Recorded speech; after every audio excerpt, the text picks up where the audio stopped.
Shalom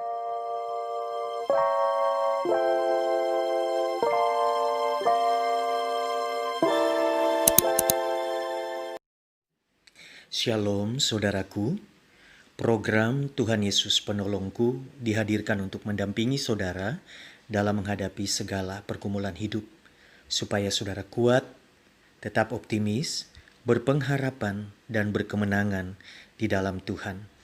Saudaraku, jangan menyerah, Anda tidak sendiri. Saudaraku, hari ini saya akan berbicara tentang bagaimana mengelola kekhawatiran.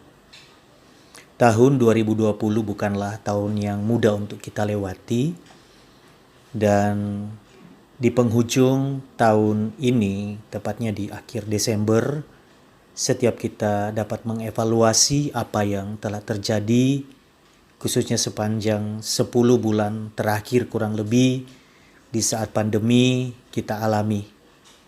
Ada begitu banyak perubahan yang terkadang memang beberapa orang tidak siap untuk mengalaminya. Ada begitu banyak orang yang khawatir ketika pandemi juga ternyata dialami oleh Indonesia. Sehingga kemudian di awal-awal ada begitu banyak orang yang khawatir bagaimana kehidupan ke depan. Begitu lockdown, begitu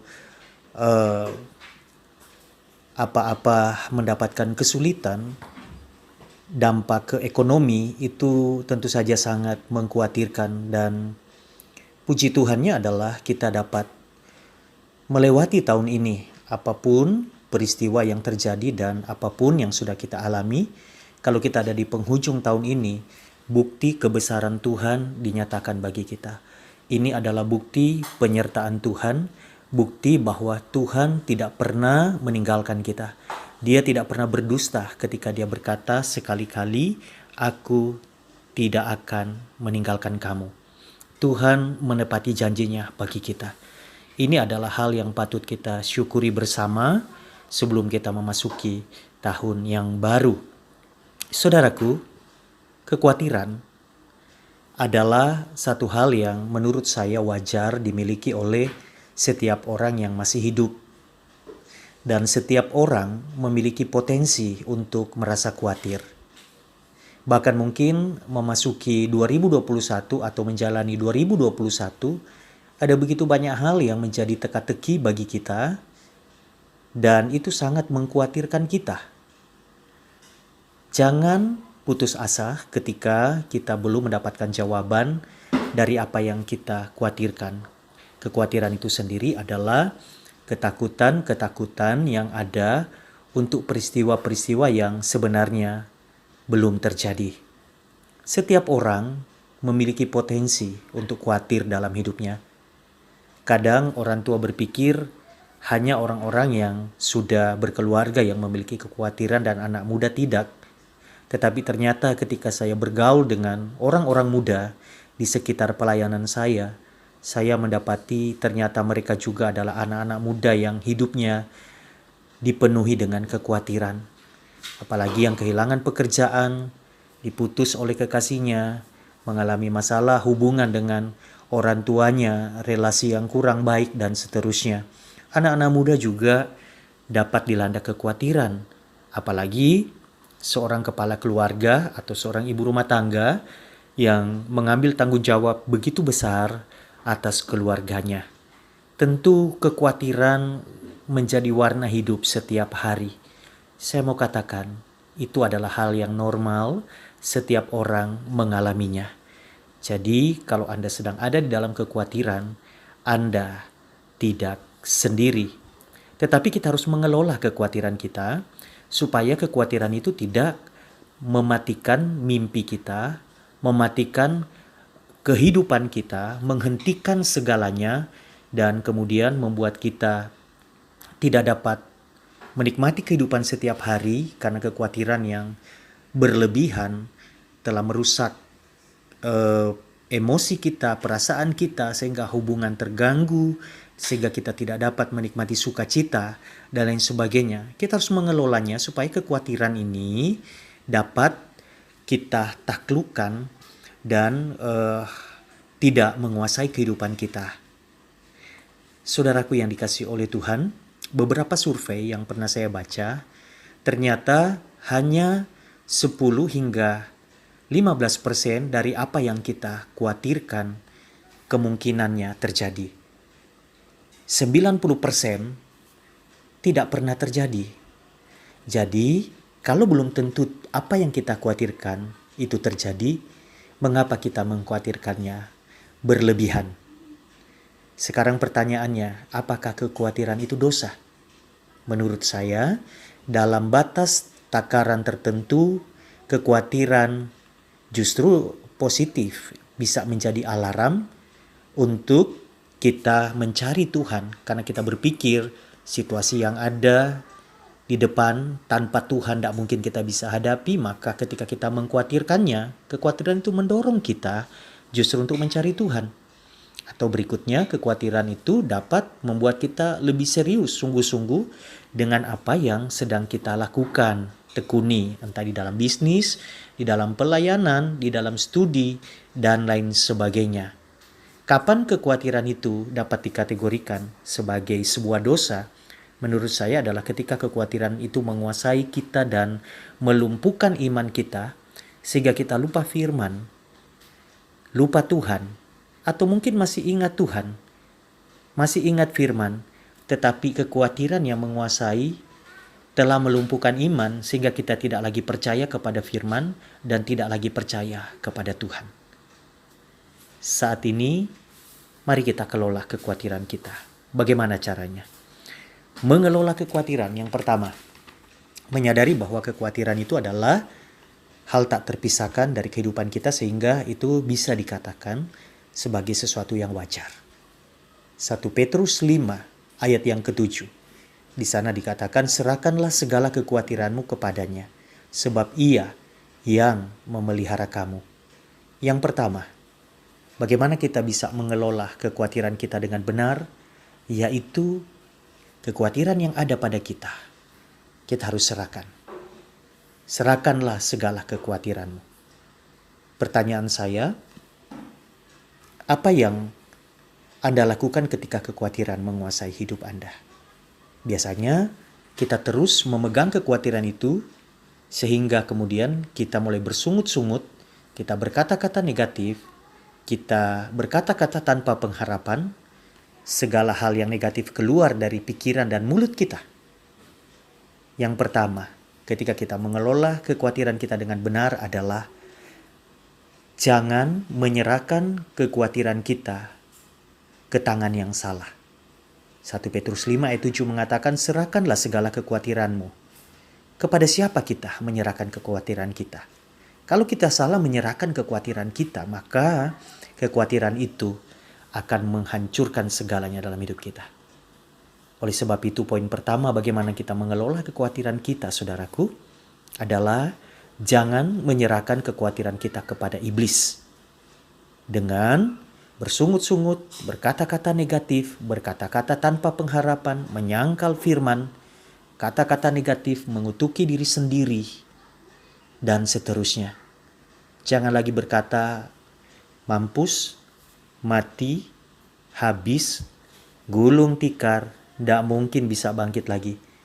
Iblis selalu menyodorkan kepada kita hal-hal negatif yang mengkhawatirkan kita supaya kita menghidupi kekhawatiran kita itu. Dengan demikian, tanpa sadar kita menyerahkan kekhawatiran kita kepada iblis dan iblis akan merusakkan segalanya. Kemudian yang kedua, jangan menyerahkan kekhawatiran kita kepada diri kita sendiri. Ada begitu banyak orang yang merasa memiliki pengalaman hidup, merasa memiliki kemampuan untuk mengatasi segalanya, sehingga mereka berpikir hal yang dia khawatirkan, hal yang dia takutkan dapat dia atasi. Mungkin karena sudah punya pengalaman, dapat kita mengatasinya. Tetapi jangan lupa, kadang-kadang situasi dan kondisi di luar kehidupan kita itu bisa ada di luar kendali kita dan bisa berubah dalam sekejap dan kita tidak bisa lagi mengatasinya.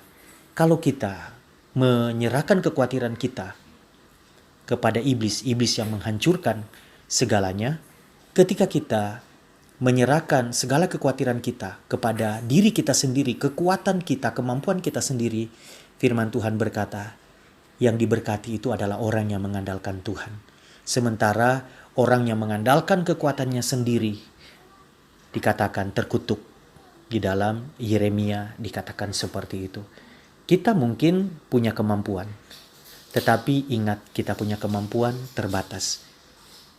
Yang terpenting dan menjadi poin perhatian kita, bagaimana kita bisa mengelola kekhawatiran kita sehingga kekhawatiran itu tidak menghancurkan hidup kita, adalah poin yang ketiga, yaitu kita menyerahkan kekhawatiran kita kepada Tuhan. Karena di dalam 1 Petrus 5 ayat 7 dikatakan, serahkanlah segala kekhawatiranmu kepadanya, sebab Ia yang memelihara kamu. Nya huruf besar artinya serahkanlah segala kekhawatiranmu kepada Tuhan.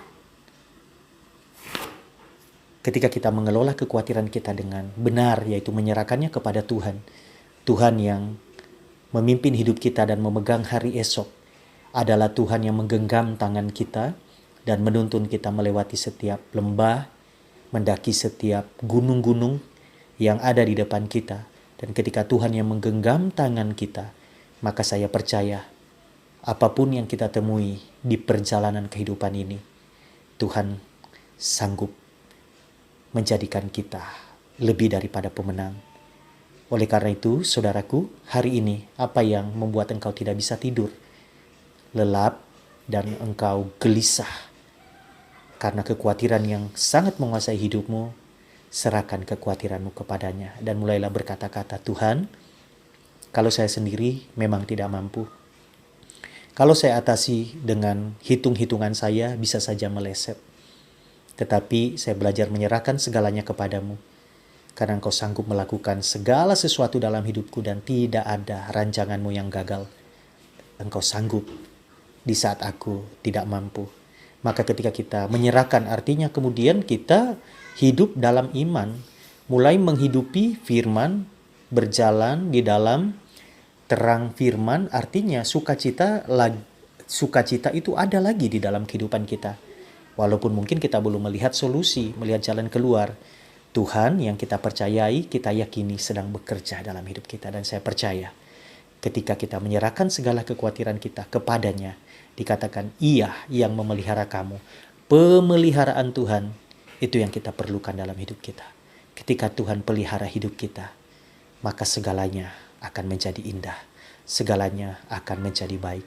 Hari esok memang misteri, tetapi hari esok Tuhan yang pegang, dan ketika kita berjalan bersama dengan Tuhan, Tuhan berkata, engkau sedang berjalan menuju masa depan yang penuh harapan.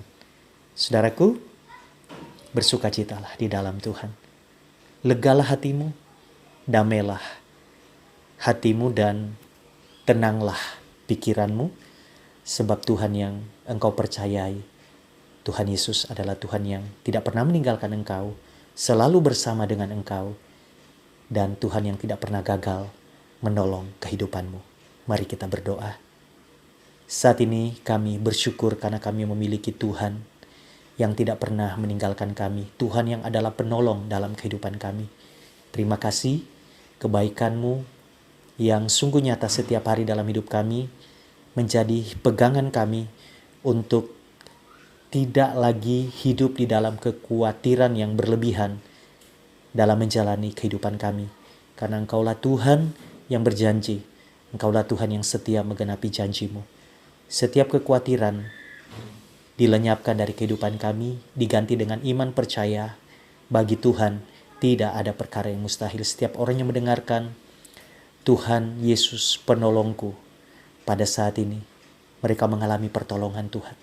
Yang sedang mengalami pergumulan keluarga, pemulihan terjadi.